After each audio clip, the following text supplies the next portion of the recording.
La parole de Dieu est un trésor inestimable. Ne laisse pas ta Bible fermée. Oh non, non. Lis-la, médite-la, nourris-toi. Lis-la, médite-la, nourris-toi. Bonjour. Quand nous étions petits, nos parents nous ont appris à dire les mots qu'on appelait magiques, que sont « s'il te plaît » et « merci ».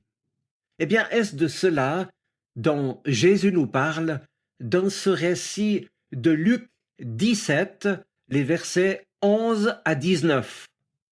Quant à moi, je ne le pense pas, mais écoutez plutôt. Tandis que Jésus faisait route vers Jérusalem, il passa le long de la frontière qui sépare la Samarie et la Galilée. Il entrait dans un village quand 10 lépreux vinrent à sa rencontre. Ils se tinrent à distance et se mirent à crier « Jésus, Maître, aie pitié de nous !» Jésus les vit et leur dit « Allez vous faire examiner par les prêtres. » Pendant qu'ils y allaient, ils furent guéris. L'un d'entre eux, quand il vit qu'il était guéri, revint sur ses pas en louant Dieu à haute voix. Il se jeta alors aux pieds de Jésus, le visage contre terre, et le remercia. Cet homme était un Samaritain, c'est-à-dire jugé comme un étranger par les Juifs. Alors Jésus dit, « Mais tous les 10 ont été guéris, n'est-ce pas? Où sont les 9 autres? Personne n'a-t-il pensé à revenir pour remercier Dieu, sinon cet étranger? » Puis Jésus lui dit, « Relève-toi et va, ta foi t'a sauvé. » Voilà, donc ces hommes se sont arrêtés à distance quand ils ont vu Jésus et ses disciples approcher du village. Pour eux qui étaient lépreux, les règles de l'époque étaient sévères puisqu'elles exigeaient qu'ils ne pouvaient ni habiter dans le village, ni se tenir dans sa proximité. Alors, à distance, évidemment, ils élèvent la voix pour demander l'aide de Jésus, un peu d'argent, ou qu'il fasse au moins un geste qui témoigne de sa pitié.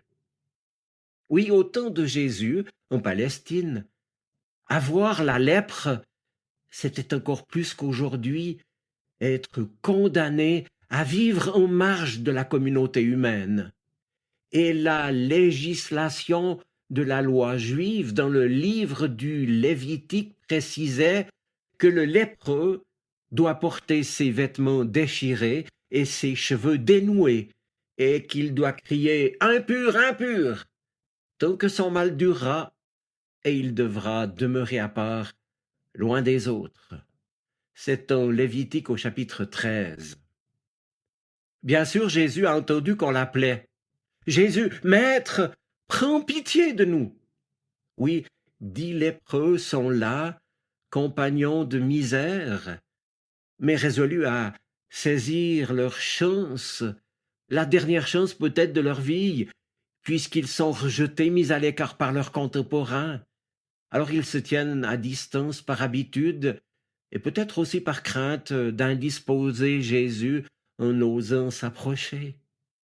Et sans doute jamais la distance ne leur a paru si dure à supporter, puisque le récit de Luc nous fait comprendre que, tout misérable qu'ils soient, ils ont perçu déjà en Jésus le Maître qui est au-dessus des autres. Sa renommée était parvenue jusqu'à eux. Je vous fais d'ailleurs remarquer ici en passant que ce mot « maître » n'est utilisé que dans l'évangile de Luc et toujours pour s'adresser au Seigneur.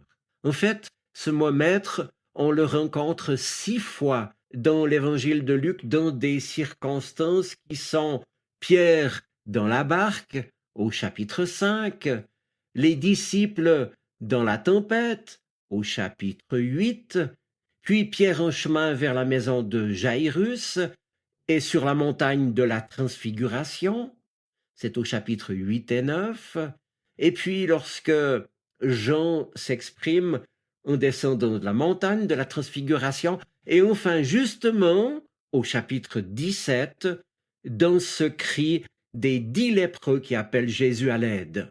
Or, si Jésus entend leur appel, il ne va rien brusquer.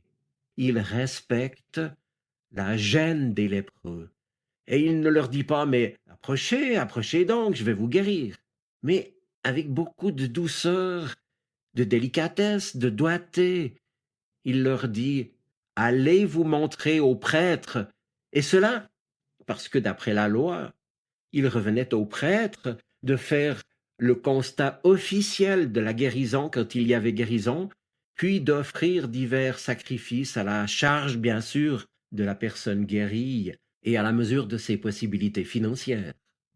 Seul le sacrificateur était habilité à juger d'une plaie de lèpre ou à prononcer la guérison. Mais il ne pouvait que constater l'existence ou l'absence du mal sans pouvoir y apporter de remède. Il fallait donc que la puissance de Dieu intervienne. Or, cette puissance appartient à Jésus, à qui les lépreux se sont adressés, et pour qu'elle leur soit accordée, il faut que leur foi soit active et qu'ils obéissent à la demande d'aller se montrer au sacrificateur. Allez, leur dit Jésus, allez pour que les prêtres puissent constater votre guérison. Et là, Jésus leur demande un acte de foi totale, se mettre en route pour le constat de leur guérison, alors que leur lèpre est encore là. Ils le voient bien. L'Évangile nous dit que pourtant ils vont lui faire confiance et partir sur sa parole. Et ce ne sera donc que sur le chemin qu'ils vont être guéris. C'est une guérison subite, complète, pour les 10 hommes en même temps. Or, le récit de Luc nous rapporte que si les 10 ont cru, un seul d'entre eux est retourné vers Jésus pour le remercier. Oui, il est revenu sur ses pas pour le remercier en louant Dieu à pleine voix. Cet homme, nous dit l'Évangile, était donc un Samaritain, considéré, je l'ai dit, par les Juifs de l'époque comme un étranger, comme un hérétique, un non-juif, et du fait de sa lèpre, en l'occurrence, ainsi considéré comme doublement impur. Et maintenant, devant cet homme qui se jette face contre terre à ses pieds, Jésus va reconnaître que sa foi est sincère, une même foi sincère. Souvenez-vous que Jésus avait déjà rencontré en dehors du peuple juif, par exemple chez le centurion romain, chez la femme syro-phénicienne venue demander la guérison de sa fille. Et puis, une même foi sincère qu'il rencontrera plus tard encore dans les paroles d'un brigand crucifié avec lui et qui, c'est en Luc 23, lui dira « Jésus, souviens-toi de moi quand tu viendras dans ton règne. » Dans sa marche vers Jérusalem, marche qui va donc le mener à sa passion, à sa mort et à sa résurrection, Jésus nous annonce ici que le salut est pour tous, que la foi n'est pas réservée à une seule nation, à une seule catégorie de personnes. Il est venu pour ceux qui s'estiment non pas en bonne santé, mais qui se reconnaissent malades. Le salut est pour tous, aussi misérables soient-ils. Or, ce ne sont pas forcément ceux qui se croient être le plus proche de Dieu qui l'accueillent le mieux, on le voit. Le Samaritain, lui, il est revenu, débordant de joie, parlant tout haut et ne cessant pas de remercier Dieu. Il a pris conscience, en somme, que le Christ l'aimait au point de le guérir. Et devant cette évidence bouleversante, Jésus m'a aimé. Eh bien, cet homme vient se prosterner aux pieds du Maître pour lui dire la reconnaissance et le merci qui ne sont dus qu'à Dieu. Devant cet homme, Jésus s'interroge. Tous les 10 n'ont-ils pas été guéris? Les 9 autres, où sont-ils? Et il dit alors au Samaritain, « Relève-toi et va, ta foi t'a sauvé. » Relève-toi, c'est le même mot en grec pour dire « ressuscite ». Relève-toi et va, ta foi t'a sauvé. Par sa foi, le Samaritain n'a pas seulement retrouvé la santé, mais il est revenu à la vie. Mais il a déjà trouvé la vraie vie, le salut de Dieu qu'il a reconnu en la personne de Jésus, qu'il a remis sur pied. Va, ta foi t'a sauvé. En d'autres mots, pour toi aussi, Dieu a un projet d'amour, capable de bouleverser ton existence. Toi aussi, tu peux faire l'expérience que la plus grande joie pour un homme, pour une femme, c'est de rencontrer Jésus-Christ, car en lui, toutes choses, les misères, les erreurs, le passé, l'espérance, prennent une nouvelle dimension, un nouveau sens. Toi aussi tu peux renaître à une vie authentique et digne en lui faisant confiance jour après jour. Eh bien maintenant, à ton tour d'être porteur d'une parole d'amour, d'une parole de vie, d'une parole de foi. Les 9 autres lépreux n'ont donc pas reconnu en Jésus le Messie attendu. Et pourtant, ils ont bénéficié d'une guérison identique à celle du Samaritain.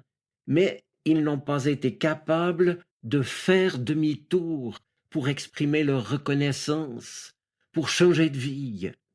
Ils se sont en somme contentés de partir, se montrer aux prêtres pour valider leur guérison, ce qui leur permettait de reprendre leur vie d'avant, comme si de rien n'était. Alors les 9 autres, où sont-ils? Demande Jésus.